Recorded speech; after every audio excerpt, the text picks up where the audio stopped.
Hi guys, welcome back to Krishnagiri cooking. இன்றைக்கி வந்து zarda sweet செய்ய போகிறோம். ஸோ இதுக்கு வந்து நம்ம வந்து 6 லிட்டர் நெய்யை ஊற்றிடலாம். அதுக்கப்புறமா முந்திரி, திராட்சை, சாரப்பருப்பு எல்லாம் வந்து 100 கிராம் போட்டுட்டு பட்டை, லோங்கி, ஏலக்காய் 4 போட்டுவிடுங்க.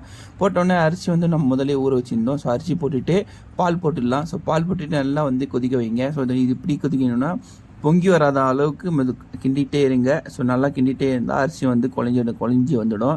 ஸோ அரிசி பார்த்திங்கன்னா இந்த கண்டிஷனில் அரிசி வந்தோடனே இப்போ நம்ம என்ன பண்ணோம்னா 1/2 கிலோ பால்கோவா வாங்கி வச்சுருக்கிறோம். ஸோ இப்போ 1/2 கிலோ பால்கோவா வந்து அதில் ஆட் பண்ணிக்கலாம். ஸோ ஆட் பண்ணுறதுக்கு முன்னாடி சர்க்கரை வந்து பார்த்திங்கன்னா இது 1 கேஜி பாக்கெட்டு, நான் 1.5 கேஜி தான் போட போகிறேன். கஸ்டமர் வந்து அவங்க வீட்டுக்கு எக்ஸ்ட்ரா வாங்கிட்டு வந்துருக்காரு.